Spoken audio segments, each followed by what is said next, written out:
To me, AKT is a safe place, a place that allows you to be yourself and to be part of a family. My mum had found out I was gay by somebody else and went really quite mental about it and chucked me out. And I had a Diva magazine stashed in between my school books to hide that I was gay, with an advert for Albert Kennedy Trust. And I called that number because I didn't know where to go or what to do or who to talk to. And then I called the number and Amir was at the other end, and we chatted, and I was quite desperate to get out, and he was like, okay, well, come and meet me at Putney Bridge. And then I met him, and yeah, and then I ended up staying with him for about 7 months. AKT is the national charity that helps the 24% of young people facing homelessness who identify as LGB or T. 77% of whom say their sexuality or gender identity is the principal cause of their homelessness. I self-identified as trans at the age of 21, 22. And then it was like, I come from a Muslim background. It was very hard to say I'm trans to my family. So I spent a lot of my time trying to fight my identity and say hey, I'm not trans and stuff like that. But I was very expressive, masculine in my gender. Before I actually got involved in AKT, I was in a relationship that was quite volatile. It wasn't working. We had a relationship breakdown. I lost kind of all sense of self. I was pretty much a shell of a person. I wouldn't really leave the house or anything like that. AKT provides young people with safe homes, training and support. They also match them with mentors who've been identified as having the potential to change their lives.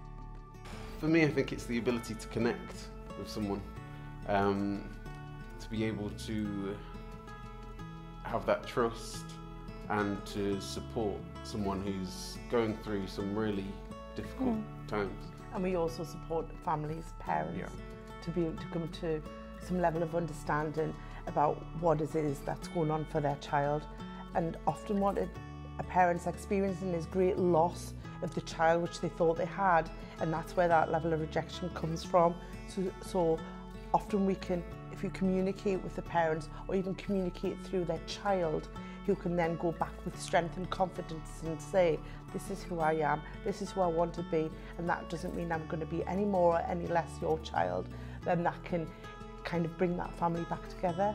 We've had decisions where social workers have, asked a young person to go back in the closet or to change their behaviour or just not to talk about it anymore at home, and they don't really seem to think about the emotional impact that has on a young person. So sometimes our job is helping social workers come to the correct decision and making sure that our young people get the support they deserve. AKT was set up in 1989 at the height of a very difficult time for the LGBT community as a whole. It was a group of seven trustees originally, with the wonderful Kath Hall as a great cover to the local magazine that shows us all together, and her engagement with lesbians and gay men after the Clause 28 campaign was something quite remarkable, because it made us believe we could do something that at that time was quite radical, revolutionary, after all, and placing a gay teenager who's supposedly vulnerable, and indeed was, with me, a single gay man, that flew in the face of what Clause 28 was all about.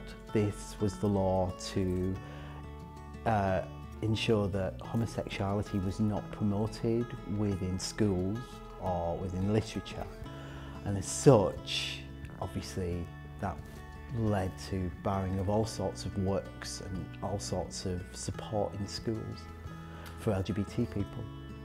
Clause 28 also led to many young people finding themselves in desperate need of help.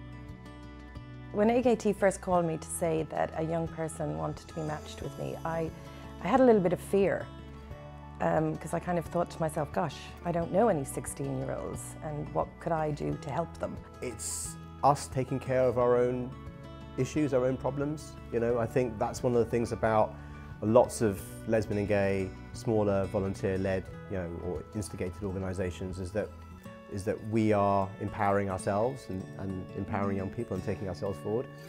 Over the last 30 years, the issues faced by young people helped by AKT have become more complex and challenging. Clause 28 was repealed in 2003, and now the threat of honour-based violence, forced marriage and chemsex figure prominently. And so there's a shift in the balance between the genders. That has become more equal. The number of people coming to us from BAME backgrounds is now about 50%, which was certainly vastly lower at the time we began. Although the help it gives and the issues it combats have changed, the impact AKT has on the lives of young people remains as strong. You find this family who's got their door wide open.